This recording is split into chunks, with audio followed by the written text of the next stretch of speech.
Chef Tony here, and this is a bulb of wonder. It's not just one, but many.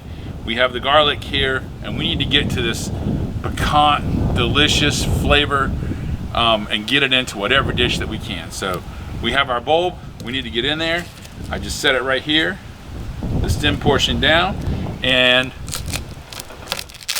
press and turn, and it'll release all those pieces of garlic that are in there for me, just like that. And wonderful things. And because we're outside, guess what? I'm just gonna throw it away in the yard, right? I got animals around, some squirrels, some whatnot. They're gonna take care of it for me. There's a trick. You get a bowl, put them all in there and shake them. It'll take that paper off. But I tell you what I'm gonna do is I'm gonna take my knife, set it on top, make sure that that sharp end of the knife is pointing towards the board. My offhand right here, and I'm just gonna crack it nice and easy.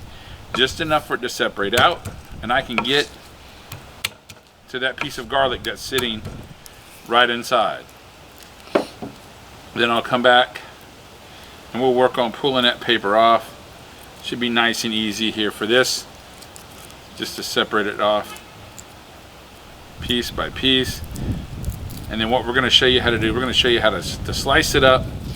We're going to show you how to mince it up and how to use it. What we're not going to show you is how to use a garlic press, because we already own one of those. And if you're very much like me, you own more than one of them. You have an array because they're fun. We're going to use our knife. That's our garlic press. There we go. We have our cloves separated now. We're going to get in here and we're going to go ahead. I'm going to show you how to slice up real quick for those applications that do it. This is not a Goodfella style. I'm not going to break out the razor blade and make this happen. I'm just going to break out my knife. I want to make sure that it's sharp. That way I get a nice clean cut. Dull knives, you tend to apply too much pressure, and if that knife slips, that's when accidents can happen and you usually end up cutting yourself. We want a nice sharp knife, clean cut going through. I have a large piece of garlic here. Just going to take my knife, come back. The better knife skills you have, the more you practice, the thinner you can make it. Just like that. Let's do one more.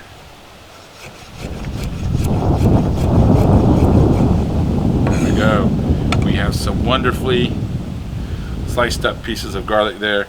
Now we want to work on that mince. I'll take that garlic clove, put it right about 1 inch to 2 inches away from the edge of my board. Take my knife down just like as when we were breaking the paper off. Set it right here, instead of a little bit, instead of a light touch this time, I'm gonna go a little bit heavier. All right, that heaviness on that hit, that's gonna help break that garlic down. And there we go. If I want to clean that knife off, I just slide it right along the edge of the cutting board. Now we come back in and we just work right through it, making sure we keep everything in the center of the board, because that's where we're most efficient. My shoulders are relaxed, cutting through. I'm not working super hard, just letting the knife do its work, right? You don't see me struggling. That's what a dull knife does. So there we go. Wipe that off on the edge of the board and move it in. You can see we have our minced garlic and we have our sliced garlic.